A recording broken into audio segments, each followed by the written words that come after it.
कहानी की शुरुआत में हम एक लड़की को देखते हैं जिसका नाम नारू है। वो एक युवा कोमांची लड़की है, यानी कि वो एक इलाज करने वाली लड़की है जो अपनी माँ से सीख रही है, लेकिन उसका सपना कुछ और है। वो अपने बहादुर भाई ताबे की तरह एक महान शिकारी बनना चाहती है। एक दिन जब वह जंगल में हिरण का पीछा कर रही होती है, तभी वो आसमान में चमकती हुई अजीब रोशनियां देखती है।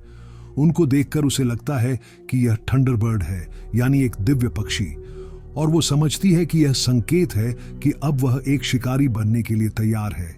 लेकिन असल में ये रोशनी एक भयानक एलियन शिकारी प्रेडेटर के आने की निशानी होती है। थोड़ी देर बाद उनके कबीले का एक सदस्य शेर के हमले में गायब हो जाता है। नारू भी अपने भाई और खोज दल के साथ जाती है। घायल व्यक्ति को वापस लाया जाता है, लेकिन ताबे वहीं रुक जाता है शेर को मारने के लिए। तभी नारू जंगल में अजीब और बड़े पैरों के निशान देखती है। साथ ही एक बिना चमड़ी के सांप की लाश भी देखती है। उसका मन बेचैन हो उठता है। वो सोच में पड़ जाती है कि जंगल में कुछ तो गलत है। वह अपने दोस्त पाके के साथ वापस ताबे के पास जाती है। तीनों मिलकर शेर को पकड़ने के लिए जाल बिछाते हैं, लेकिन अफसोस शेर अचानक पाके पर हमला कर देता है और उसको मार डालता है। तभी हम आगे देखते हैं कि नारू शेर के सामने आ जाती है और उसका सामना करने के लिए तैयार है, लेकिन तभी दूर से अजीब रोशनी और अजीब सी आवाजें आती हैं। तभी उसका ध्यान भटकता है और शेर उसे घायल कर देता है और नारू जंगल में बेहोश हो जाती है। जब उसकी आंख खुलती है तो वह अपने घर में होती है। उसकी माँ उसे बताती है कि ताबे ने उसे कंधे पर उठाकर वहां तक पहुंचाया था। कुछ समय बाद ताबे शेर को मारकर गांव लौटता है। शेर उसके कंधों पर पड़ा हुआ था, इसीलिए गांव का मुखिया उसे वार चीफ की पदवी देता है, यानी उसको योद्धा प्रमुख का सम्मान दिया जाता है। लेकिन नारू का दिल अब भी बेचैन है। उसे यकीन है कि जंगल में कोई और भी है। उसे लगता है जंगल में और भी बड़ा खतरा है। तभी वो अपने वफादार कुत्ते को साथ लेकर जंगल की ओर निकल पड़ती है। चलते चलते वह एक दलदली गड्ढे में गिर जाती है। उसकी सांसें तेज हो जाती हैं, पर हिम्मत दिखाकर वह किसी तरह उससे बाहर निकल आती है। अभी वह संभली भी नहीं थी कि एक बड़ा और खतरनाक ग्रिजली भालू उस पर हमला कर देता है। वह उसे कोने में घेर लेता है।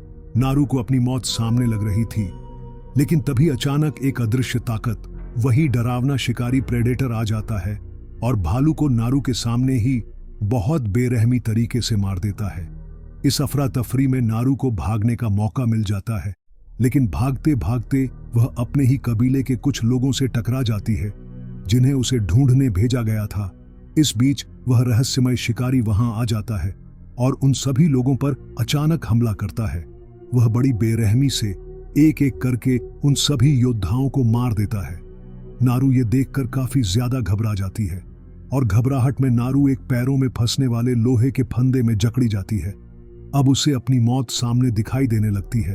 तभी हम कहानी में आगे बढ़ते हैं और देखते हैं कि कुछ फ्रेंच शिकारी नारू के सामने आ जाते हैं और नारू और उसके कुत्ते को पकड़ लेते हैं और उन्हें अपने साथ ले जाकर एक पिंजरे में बंद कर देते हैं। उनके साथ एक हिंदी बोलने वाला भी होता है जो नारू से उस रहस्यमय शिकारी के बारे में पूछता है, क्योंकि फ्रेंच लोग पहले ही उस खतरनाक प्राणी से सामना कर चुके हैं। नारू उन्हें कुछ नहीं बताती है।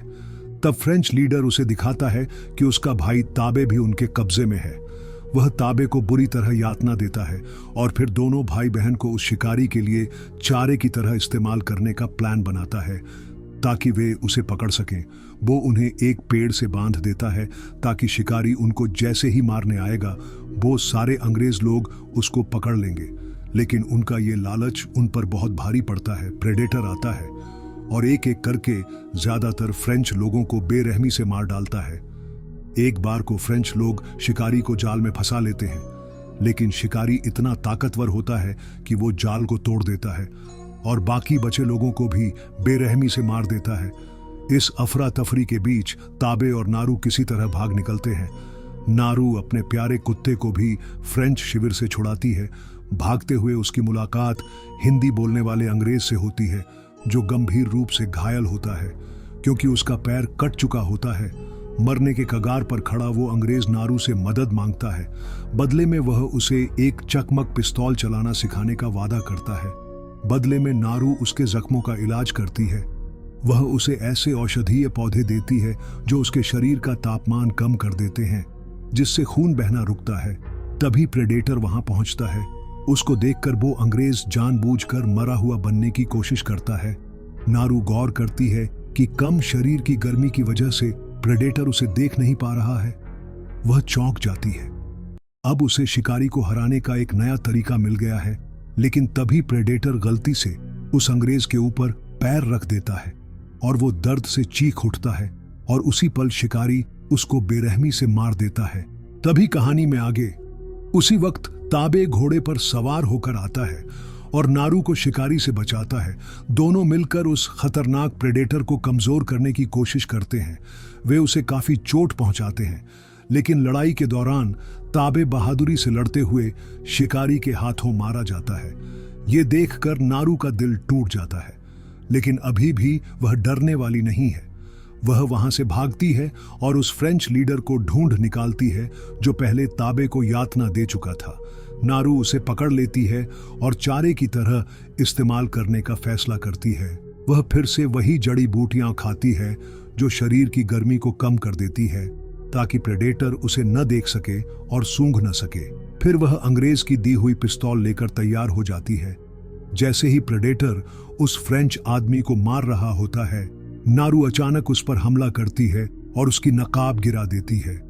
नारू जानती है कि वह नकाब प्रेडेटर की भाला चलाने वाली बंदूक को निशाना साधने में मदद करता है। वह चालाकी से उस मास्क को उठा लेती है और प्रेडेटर को उसी दलदली गड्ढे में लुभाकर ले जाती है जहां नारू पहले खुद फंस गई थी। अब लड़ाई का आखिरी मोड़ आता है। जैसे ही प्रेडेटर नारू पर स्पीयर गन से हमला करता है, वह बच जाती है और उसका मास्क गड्ढे के सामने रखा होता है और उसकी वजह से भाले की दिशा पलट जाती है। भाला घूमकर उसी प्रेडेटर को लग जाता है और वो अपने ही बनाए हुए हथियार से मारा जाता है। नारू उसकी चमकती हुई हरी खून से अपने चेहरे को रंगती है जैसे विजेता योद्धा करती है। वह उसका सिर काटकर अपने गांव लौटती है। पूरे कबीले में गर्व और सम्मान के साथ उसे नया वार चीफ घोषित किया जाता है। उसे एक सच्ची योद्धा के रूप में सम्मान दिया जाता है। नारू अब अपने लोगों को बताती है कि अब समय आ गया है आगे बढ़ने का, और यही से कहानी समाप्त हो जाती है। दोस्तों, कहानी आपको अच्छी लगी हो तो चैनल को सब्सक्राइब कर सकते हो और मैं मिलूंगा आपको अगली वीडियो में नई कहानी के साथ। तब तक के लिए टाटा, बाय बाय। दोस्तों, बाय बाय के बाद भी आप रुक गए हो तो मैं आपको एक बात और बताती हूँ। अगर आपको मेरी आवाज में कहानी देखनी है तो कमेंट कर देना लव यू। अगर 20 कमेंट आई तो लड़की की आवाज में कहानी आएगी।